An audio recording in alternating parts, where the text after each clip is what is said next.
Nintendo's been around since 1889, making it the oldest video game company by about 100 years. Back then, the company was known for mass-producing Karuta, or playing cards to you and me. A few decades later, Nintendo diversified into board games and toys, but it wasn't until the early 1980s when they made it big, following the advent of a little something we know and love: video games. During the 80s, Nintendo became a household name across the world, and it was largely due to the runaway success of two of their most beloved franchises. But did you know Nintendo produces games that aren't Mario or Zelda? Crazy, right? While the plucky plumber and pot-hating elf star in what are by far the most popular and best-selling of all Nintendo franchises, they're far from the only ones. There are at least 10 other game series that we can think of that deserve to be held up on the same pedestal. So let's look at some, shall we? I'm Ashton from Triple Jump, and here are 10 great Nintendo franchises that aren't Mario or Zelda. Number 10, Pikmin. While they may look like little sentient radishes and spring onions, don't let these little plant creatures' size and shape fool you. They can be pretty tough when they work together. The Pikmin series, with its cute characters and charming visuals, may not give off serious real-time strategy vibes, but that's precisely what these games are. Part RTS, part puzzle game. Players must learn the strengths and weaknesses of each different colour Pikmin to mix and match their sentient vegetable horde, and guide them to avoid hazards, fight hostile creatures, and find a way home. Gameplay is easy enough to pick up and play for gamers of all ages, yet in-depth enough for seasoned players. There are 4 mainline games in the series, with the latest, Pikmin 4, having been released in 2023, and 2 spin-offs, so there's plenty to get your hands on if you're a fan. All games follow a similar pattern. The player takes control of, or aids, Captain Olimar, a spacefarer prone to getting himself stuck on inhospitable planets, and must guide the Pikmin to fix a ship before the life support gives out. And if you fail to fix it in time, well, you could just make some Pikmin stew. Oh, don't look at me like that. Number 9, Star Fox. If there has ever been a better name for a Starship fighter pilot than Fox McCloud, I haven't heard it. Even better, he's an actual fox! How adorable! The original Star Fox, or Star Wing if you want to get European about this, was released back in 1993 as an on-rail arcade-style space shooter, in which players take control of the eponymous Fox as he pilots his R-Wing fighter to save the Lilat system from the sinister Andros. And while his first adventure may have been strictly on rails, Rare's 2002 Star Fox Adventures brought the fluffy-tailed fighter pilot fully into the third dimension as a Legend of Zelda-style action-adventure. The quirky characters, dynamic battles, and impressive, for the time, visuals quickly cemented Star Fox's place in fans' hearts. But despite the series' clear range and appeal, there hasn't been a new Star Fox game since 2017's official release of Star Fox 2 on the Super NES Classic Edition. Seeing as Fox McCloud has appeared in every single Super Smash Bros. Game, often as one of the best and most beloved fighters, it's obvious the character is well liked enough to warrant a whole slew of new sequels. Come on, Nintendo! Where's my No Man's Sky meets Breath of the Wild meets Star Fox hybrid game? Haven't you been getting my letters? Number 8, Splatoon.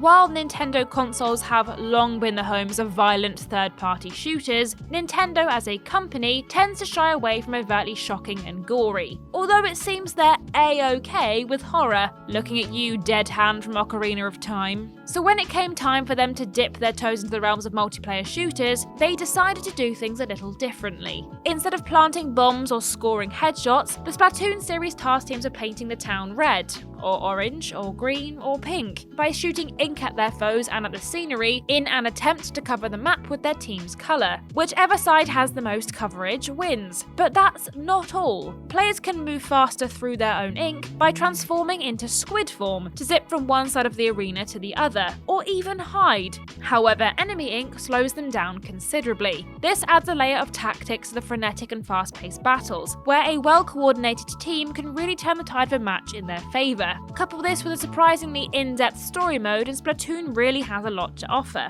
With all the bright colours and cute characters, you could almost forget the game is set in a post-apocalypse, huh? Number 7, Xenoblade Chronicles. You know that meme about JRPGs, where your first mission in the game is to find a herb or save a kitten, and the last is to kill a god? That's basically Xenoblade Chronicles in a nutshell. There are 3 main games, each with their own unique story, world, and characters, but which share the same universe and themes regarding religion and nature. There is also a handful of spin-offs, with each game in the series lasting upwards of 60 hours, and lore that's as dense and complex as the Silmarillion. There is plenty here for players to sink their teeth into. The gameplay's not bad either. The varied environments of the Xenoblade Chronicles series are fully open world, encouraging players to run off in any direction and see what mysteries they can uncover. The action-based battle system is a mix of traditional turn-based RPG and real-time combat, which may take some time to master, but is immensely rewarding when you see enemies dropping like flies without ever having landed a hit. So what are you waiting for? If you're a fan of JRPGs, massive open worlds, and crazy twisting plot lines, Xenoblade Chronicles is the one for you. Just make sure you don't have any plans for, say, the rest of the year before you start. Number 6, Animal Crossing. Teaching children about the dangers of dealing with loan sharks since 2001, the Animal Crossing series is perfect for those social butterflies who love creating and decorating their perfect home as much as they love befriending anthropomorphic animals. Whether it's making a new start on a tropical island in 2020's New Horizons, or making friends in the forest town of the original, there's plenty to see and do in the world of Animal Crossing. Each game starts the same way, with the player purchasing a brand new house from Tom Nook, and in the progress, amassing a rather substantial mortgage. Even though it's a game about paying off ever-increasing debts, it's just so gosh darned cute. The fact the in-game clock is set to the player's console means your furry friends get up with you, go to bed with you, and enjoy the changing seasons with you. They even celebrate holidays and birthdays, all the while players are encouraged to buy and make decorations to make their house a home, making it the perfect game for rainy nights in. As predatory as Tom Nook's tactics might be, at least he doesn't repossess your things or break your knees. Besides, how else are you going to live out your millennial dream of owning a house? Number 5, Fire Emblem. What's that? You're a masochist who can't get enough of falling in love with complex and charismatic characters and bawling your eyes out when they're permanently killed in brutal turn-based combat? Well then, have we got the Nintendo series for you. Despite starting life in 1990, it wasn't until 2003 that audiences outside of Japan got their first taste of Fire Emblem's unique tactical RPG action, as they guided Lyn, Eliwood, and others across the continent Eleb and got caught up in all manner of Game of Thrones-esque intrigue and infighting. While initial sales outside of Japan were poor, 2012's Fire Emblem Awakening released to unprecedented critical and commercial success, scoring 9s and 10s out of 10s across the board. This masterpiece of a 3DS game cemented the series' place as one of Nintendo's best. Since then, popularity for their franchise has only grown. The 4 games released after Awakening, Fates, Echoes, Shadow of Valencia, Three Houses, and Engage, have all been roaring successes. While a few of them are directly connected, each allows players to develop a veritable army of unique characters, each with their own skills, personalities, and family lineages, and pit them against enemies in wars of succession, betrayal, and conquest. Just don't come crying to us when your favourite character bites the dust at the 50-hour mark, alright? Number 4, Donkey Kong. Mario might be Nintendo's true number 1, but he mustn't forget his roots. If it wasn't for Donkey Kong paving the way to success, Mario and Nintendo as we know them today simply wouldn't exist. Not only did the original 1981 game propel the mustachioed moneymaker into the limelight, but its massive success also saved Nintendo of America from bankruptcy and established the company as a gaming powerhouse internationally. From his humble beginnings flinging barrels at Jumpman, Donkey Kong has transitioned from Big Bad to the hero of a whole host of his own games. He even started a family and began wearing a tie. If that's not character development, I don't know what is. But as with Star Fox, it was Rare's involvement that brought Donkey Kong into the third dimension and changed the game forever. 1994's Donkey Kong Country is often heralded as one of the greatest games of all time, and still serves the pinnacle of platforming perfection today. Since then, the Donkey Kong series has diversified into kart races, rhythm games, and more, as well as sticking close to its platformer roots with the likes of Tropical Freeze and others. Truly something for everyone. If all of that doesn't sound cool enough for you, allow us to remind you that DK even released his own rap single. So cool! Number 3, Kirby.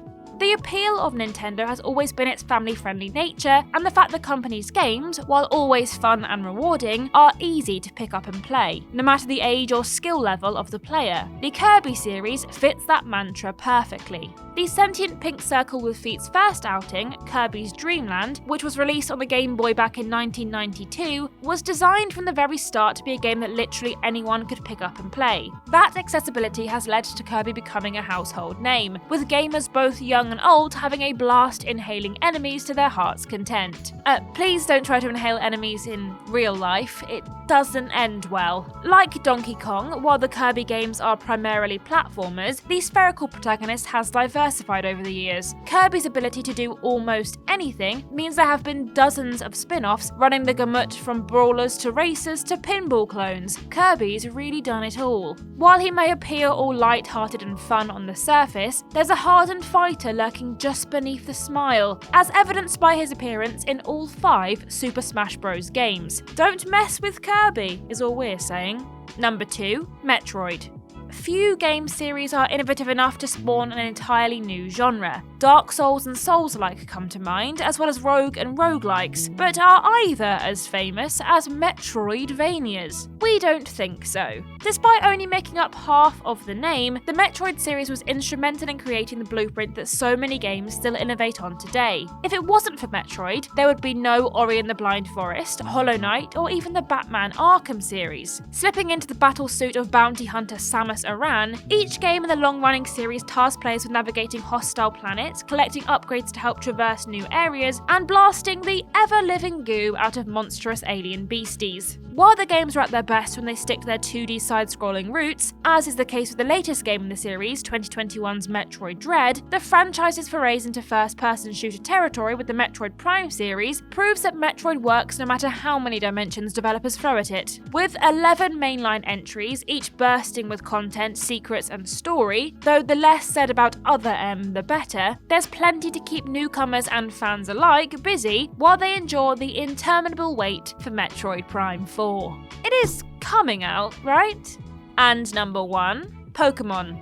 Mario and Zelda may be huge names in the video game world, but outside of the gaming consciousness, they are a little less well known. Okay, Mario might be edging towards world phenomenon status, especially after the release of the 2023 film, but do you know what franchise has already achieved world domination? Pokemon. With movies, TV shows, books, trading cards, and of course games, everyone knows something about Pokemon. Based on game developer Satoshi Tajiri's childhood pastime of bug collecting taken to the extreme, each mainline game in the series tasks the player with training and catching new Pokemon, collecting gym badges, and taking on the might of the Elite Four. You'd think that after 27 years and nearly 40 games, players would get bored of doing the same thing over and over again. But with new Pokemon to catch, areas to explore, and rivals to best, fans keep coming back for more. And the series shows no signs for ever slowing down. If you've got a good thing going, why change it, right? There's just something so nostalgic and fun about building a team of cute and colourful monsters and taking on the world together, then forcing them to beat each other half to death for sport. Just don't tell Peter, okay?